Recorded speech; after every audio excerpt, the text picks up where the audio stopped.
what would you tell your past self? How has dyslexia affected you? And like riding confidence and all that kind of stuff. Get on to your friends, your family, your brother, your nan's cat. Together we'll hold back the sun in this moment forever young. Against the stream of time we'll run, baby. We'll hold back the sun.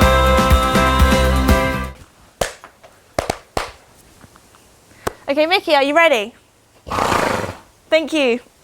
Ready snort. Anyway, hello everybody and welcome back to another video. Today I have a long-awaited Q&A. Feels like it's been so long since I've just sat down, chatted to you guys, answered your questions.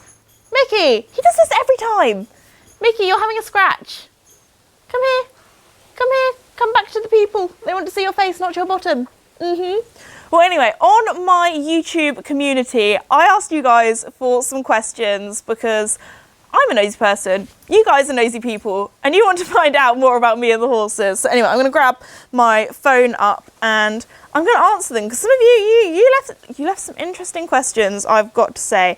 Anyway, so the first one is from Hazel, and she says, what is my biggest equestrian ick? And I feel like there are so many out there, but I feel like the ones that are the most interesting are the ones that are like kind of like a little bit silly. So for me, one thing that drives me crazy, and I used to do this, so it's one of those things that I've learned not to do, but when you've been riding, you're untacking your horse, and the girth is all sweaty, gross, disgusting, in the mud. Sometimes it's caked in mud as well, in the mud, in the winter, sometimes it's caked in mud as well. And it is when people just put it on top of their saddle. Oh my gosh, no. How can you do that? How can you put such a disgusting thing on top of your beautiful, expensive saddle? No, no, no, no, no. So yeah, always clean your girth after you've ridden, especially if it's sweaty, because if not, that's nasty. So that'll be my top equestrian ick. Okay, the next one, and the next one is from Claire, and she says, I'm an older rider, 26, Claire.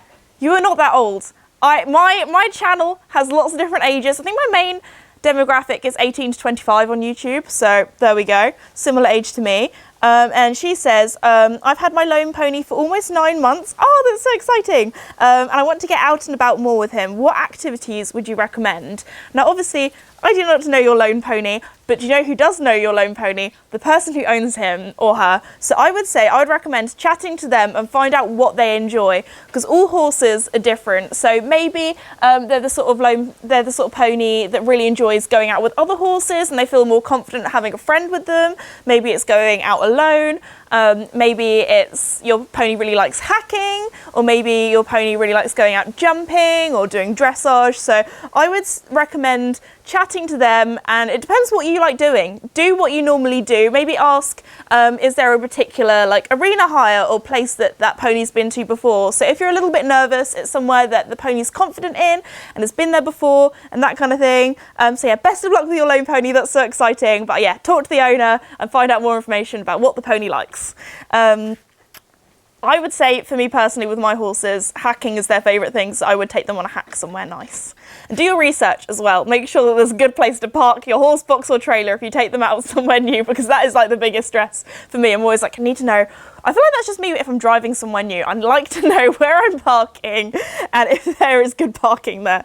Okay, next up we have Skylar, and lots of other people also asked this. What is my favourite autumn-winter 2024 Lemieux colour? If you haven't seen my recent tack haul that I've done, be sure to go and watch that after this Q&A if you want to find out what the colours are. But there are so many pretty ones. I've got to say, I really like the Alpine. That Alpine. I always get that mixed up. Alpine. I really like the Alpine. Alpine is the Formula 1 team. I think any sort of green is one of my favourite colours, so any sort of shades of green I just think is so beautiful. And I feel like that's a colour that you could use all year round, but also it's very autumnal and wintry as well, if that makes sense. So probably that one, maybe. They're all really pretty. Okay, Quinny's Cakes asks, what is my middle name? Which I don't know if I've ever really said on the channel before.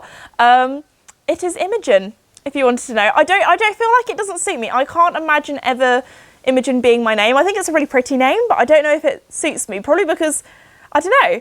There we go. Apparently it does mean an image of your mother or an image of your mum or that kind of thing. And a lot of people say that me and my mum look like twins. We look like carbon copies. We look very similar. If I had brown hair, me and my mum would be the same, especially when I was younger, the amount of people that would be like, you look like the spitting image of your mum. So anyway, there we go. Before we go on to the next question though, I just thought I would ask you guys one thing, and if you could subscribe to the channel, please, that would be incredible, because we are so close. We're literally like that close to 1 million subscribers, and that would be so exciting. So get on to your friends, your family, your brother, your nan's cat, get them over and get them to subscribe to the This Is Me channel, because I feel like when we hit 1 million subscribers, we're going to have to do something. We're going to have like a proper party, that kind of thing. So there'll be some exciting celebrations if that happens. So Cassidy asks, when is my next meet and greet? So Mickey, you're actually being quite quiet. Normally, I'm getting licked and everything. To be fair, we did have the vets out today, and he had a blood test, and he also has had 2 vaccinations. And this poor boy has had quite a deal, and he's had a bum wash. So he has had the whole afternoon and whole morning out in the field, though. So I think he's just a bit sleepy. Hey, mister. Anyway, I'm going to shuffle a little bit closer. I feel like Mickey needs to get involved more in the Q&A. Sorry, when is my next meet and greets? Oh my goodness, I have so many. It depends when you're watching this video, because when I'm filming it, the next one is at Blenheim Palace International Horse Trials. And then I've got some at some tack shops. I'm going to Hoy's. I'm going to the London International Horse Show. I think that's the rest for the rest of the year, maybe. But if you never know and you want to find out, thisesme.com. That's where you can find it. All of my meet and greets, where they're going to be, what time, what day. Check it out on there. Okay. Cassidy also asks, cool, Cassidy, you got 2 questions in, lucky gal. Sorry. Would I ever ride Joey tackless? Now, if you asked that to me a few years ago, I would have been like, I'm going to avoid this question. No, thank you. Very scary. But Joey, I think it depends where it is. If it was in my arena, thank you, Mickey. If it was in my arena and I could ride him with tack first and then slowly take off the tack, I think he would be fine. I would like a neck rope for safety reasons, just in case. But I think I probably could ride Joey tackless. I think I definitely could in walk, probably could in trot. Canter might be interesting. How about I make a deal? If we reach 1 million subscribers, I will ride Joey tackless. My dad is shaking his head. He's like, girl, don't make promises you don't want to keep. We will see. Maybe if enough people. If we reach it before Christmas. If we reach it before Christmas, Christmas 2024, just to put it out there, then I think I can make it happen. Okay. Crystal asks, what do I love most about riding? Well, obviously, it is the horses, isn't it, Mix? But I would say it's forming a connection with a horse, improving together, gaining their trust, finding out their personalities, and sometimes it's just the best thing to clear your mind. Like if I'm ever having a bad day or things aren't great, just go for a hack or just spend time with horses, and they just make everything feel better. We've got a very sleepy Mickey here today. I think I've disturbed him where he normally has his afternoon nap. So he has his lunch and then he has an afternoon nap, and I think he's just digesting all of his snackies right now. So this is like the most sleepy mix we've ever had. Normally he's licking. It's because I haven't given him any treats. I feel like he's so sleepy. It's, you know, that challenge where some people put treats in their bottom lip when they fall asleep. Could we get some treats? Do you reckon we could do it? I bet you as soon as I go into the treat room, the tack room, he'll wake up. Let's see. I'm going to go and grab some treats. Okay, wait. Oh, hello. Oh, I think he's woken up.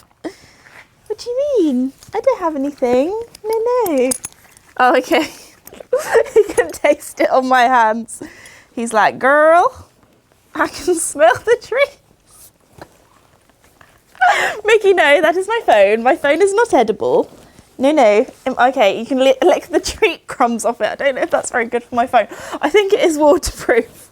So hopefully it's Mickey proof. But yes, okay, on to the next question. Oh no, this is a really bad decision. I'm being attacked. I'm being lick attacked. Oh no. Oh no. Oh no. Okay. Ella asks, if I could be in any movie, what would it be and who would I play? And then she says, I think you would be amazing as a Targaryen. Thank you very much. So if you haven't seen the video where I did some stuff for House of the Dragon and I got all dressed up and I was riding a horse, I was cantering along with a flaming bow and arrow. Yes, the arrow was on fire and used a sword and all that. So I'd say that would be very cool. I was going to say, it depends if it's like me being an actor in like a show or a film, or if it's me actually being the person. Because when I first read this, I think I read it quite a little bit wrong, and it was like, if you could be a person, because I was going to say I'd want to be a superhero because then I could have superpowers and that would be pretty cool. Or just in general, I feel like being a superhero would be very cool, like doing all the stunts. Maybe I could be a superhero that rides a horse as well, because I would want to show off my horse riding skills too. Anyway, so yeah, I don't know, maybe a Marvel film. Maybe I could be like the next horse riding superhero. I don't know, maybe not. I think that would be good fun though. Okay, Kristen asks, what is my fave thing to watch at Hoy's or any other big horse shows? Okay, so I've got to say, one of my fave, okay, I love, oh my gosh, I just poked myself in the eye. Thank you, Mickey. Okay, no, this is my phone, not for eating. No. I'd say, sounds weird, but I love watching the mounted games. Something has mounted games there, that is just so much fun to watch. I think it's because it's just, I'm so used to watching show jumping, which don't get me wrong, I love show jumping, but if there's ever a show that has something like a little bit different, like mounted games or the Shetlands, or tell you what I also love watching, the Knights of Middle England, they sometimes do some incredible performances at different horse shows. I know that one year they did like a whole routine to Greece. I saw them recently at another horse show and they did... Oh, he's found the treats in my pocket. Okay, that's really mean. I am going to have to give you one. Poor Mix. There we go. Here's the treat. Good boy. There we go. But yeah, anything that's like a little bit different. Also, if there's like dog agility, I love watching the dogs as well. Whenever I would, when it used to be Olympia, go to the London International Horse Show with my mum when I was younger, she wouldn't be excited about the horses. She'd be most excited about the dogs. So there we go. Okay, next question. Jemima asks, if I could go on vacation with my horses, where would I go? I'm going to say somewhere warm with a sandy beach and crystal clear ocean or sea, and just being able to ride in the sea, be on the sand, maybe like a little bit of a jungle that we could go through as well. Obviously I wouldn't want to go anywhere where the horses... Mickey, that is... No. Lemure are not going to like it if you make a hole in my leggings. There we go. Here's another treat. Keep the beast happy. Keep you happy. Yes, it's your payment for being in the video. Some snackies. Oh, I've just got absolutely slobbered. Okay, here's another one. Thank you. Okay, good boy. Molly asks, what's my favourite part of the cottage or the cottage renovation? I think I'm going to have to say my fireplace.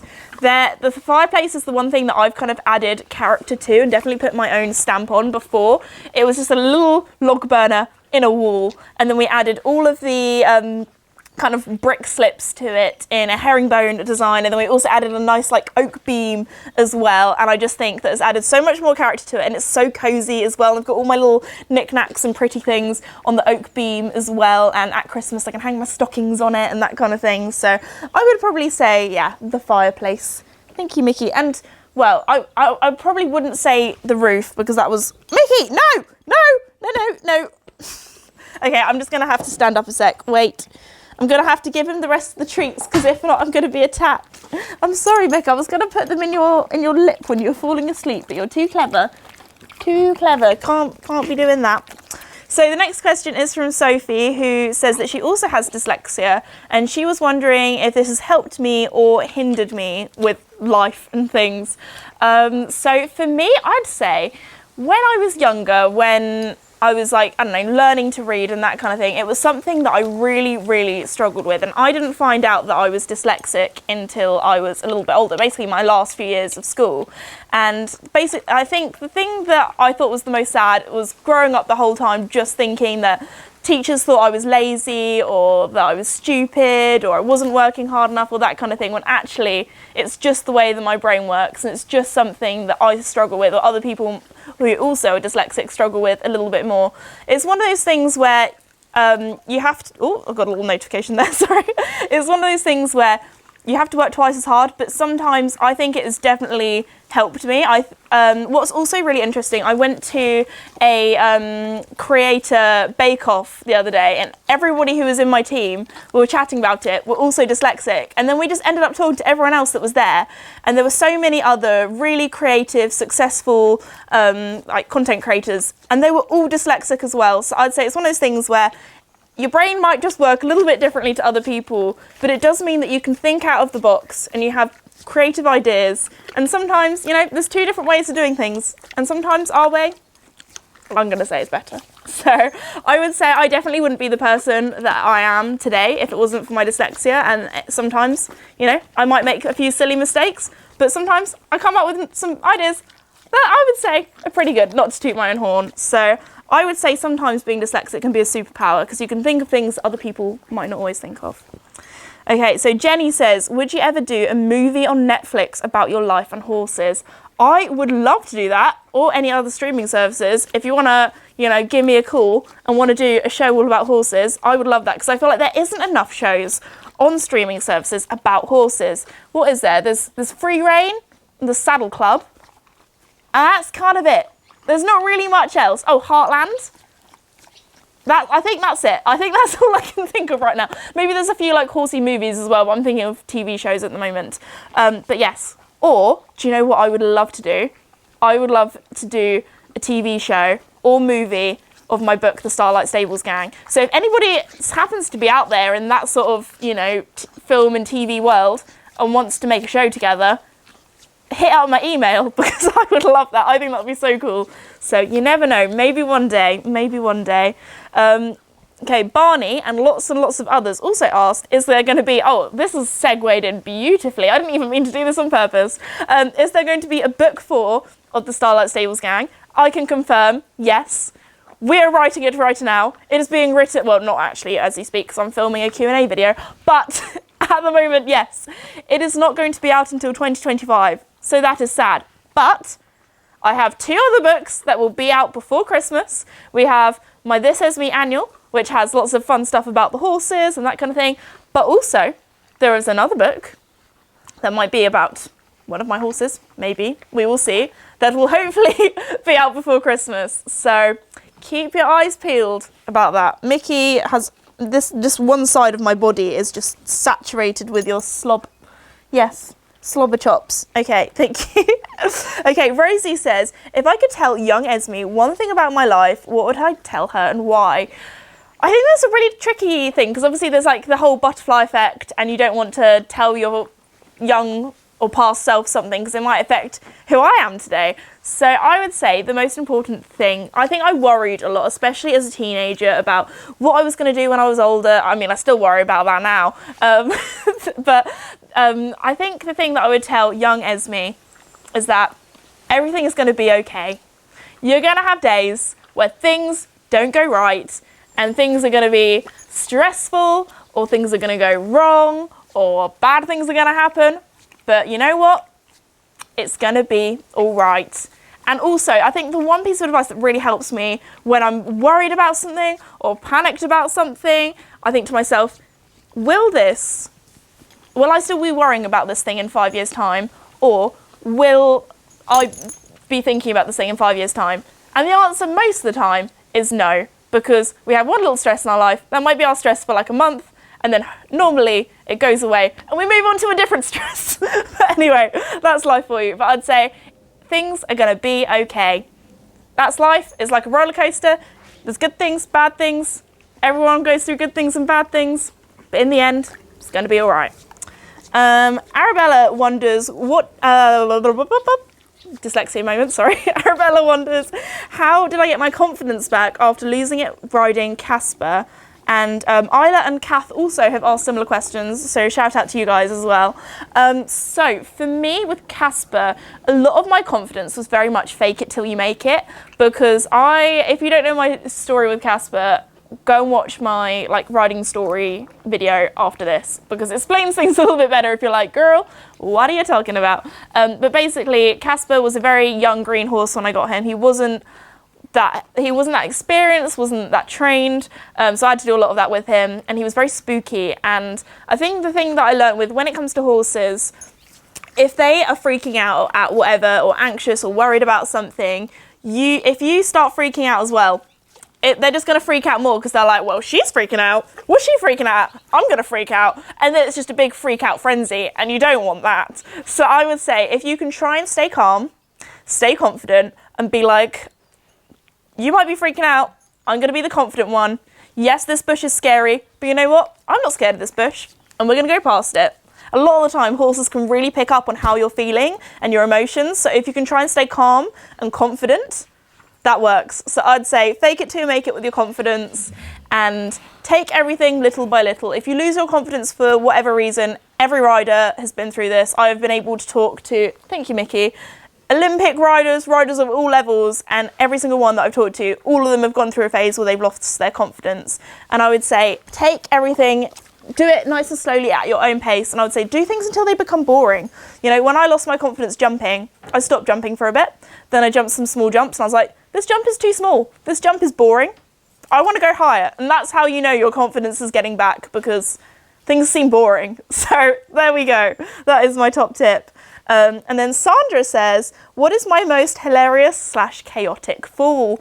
There are two that come to mind. One where I landed in a water jump and got wet, and that was quite funny, because it was kind of like a slow-mo kind of fall where I was holding on and then slipping and then slipping and then slipping and then splash. And before that, Casper had pooed in the water jump as well, so that wasn't very nice. So it was at camp and we were all laughing about that. Or it would be the time where I fell off and almost landed in poo.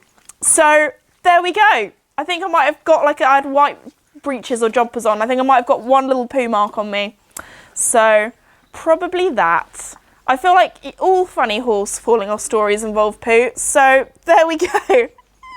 On that note, because that was a rather nice and light-hearted, funny one after all of the deep questions of what would you tell your past self, how has dyslexia affected you, and riding confidence and all that kind of stuff, we will finish off with a poo story. So on that note, I just want to say a huge thank you to every single one of you who asked me questions for my Q&A. Unfortunately, I cannot answer all of them. I want to say thank you for answering them. Some of you also asked very similar ones as well. So I just want to say thank you for everyone who left a Q&A question. Hopefully I'll do some more Q&As in the future. But anyway, I think today is now time. I think it's now time to finish the video, because I could probably wring out the amount of slobber on my arms right now, and on especially this pocket where Mickey has been licking me. So yeah, thank you for watching today's video. Please subscribe. Again, we're trying to reach 1 million. That would be amazing. And if you'd like to see another video from me, I will leave a little video box over here. We'll put it next to Mickey, over Mickey's face. And I will see you all next time. Bye.